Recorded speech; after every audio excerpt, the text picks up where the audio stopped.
बोल आजाद न्यूज में आपका स्वागत है। आइए देखते हैं आज के समाचार। पेठ मोहल्ला गैबीनगर पुलावरून पाणी, प्रशासनाचे नागरिकांना सतर्कतेचे आवाहन केले आहे। नांदुरा तालुक्यात सुरू असलेल्या मुसळधार पावसामुळे अनेक नदी नाले आणि ओढ्यांना पूर आला असून पेठ मोहल्ला गैबीनगर परिसरातील पुलावरूनही पाणी वाहू लागले आहे। या पार्श्वभूमीवर युवा जिल्हाध्यक्ष आझाद पठाण, समाजवादी पार्टी, समाजसेवक इफ्तेकार भैया, शेख नदीम तसेच परिसरातील अनेक नागरिकांनी घटनास्थळी जाऊन परिस्थितीची पाहणी केली। दरम्यान नांदुरा प्रभारी तहसीलदार यांनी नागरिकांना सतर्क राहण्याचे आवाहन केले आहे।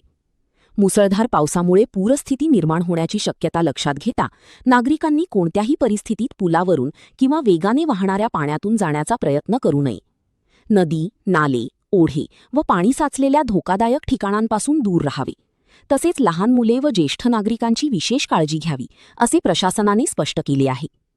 युवा जिल्हाध्यक्ष आझाद पठाण यांनीही नागरिकांना प्रशासनाच्या सूचनांचे पालन करण्याचे आवाहन करत जीवितहानी टाळणे ही सर्वांची सामूहिक जबाबदारी आहे।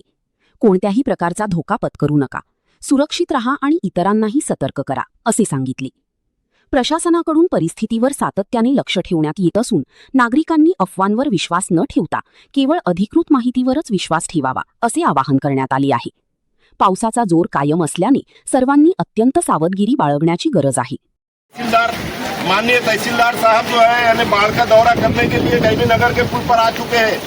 माननीय तहसीलदार साहब से इस वक्त जो है समाजवादी के जिलाध्यक्ष माननीय आजाद पठान साहब और मैं इफ्तेखार भैया विनती करते हैं कि जो नदी के घाट पे जो लोग रह रहे हैं उनको जो है आह्वान करे कि वो रातों रात ये खाली करे और जिन लोगों के नुकसानात हुए उन नुकसानात की भरपाई करके दे। माननीय तहसीलदार साहब से मैं इसी विनंती करते हैं।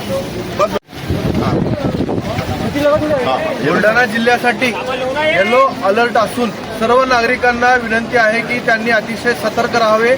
पूर परिस्थिती असून कृपया नागरिकांनी नदी, नाले, ओढे यांच्या काठापासून दूर जावे।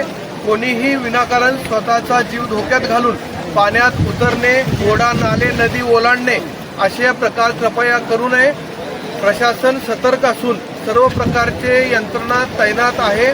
नागरिकांनी कृपया स्वतःची काळजी घ्यावी आणि स्वतःचा जीव कृपया धोक्यात घालू नये।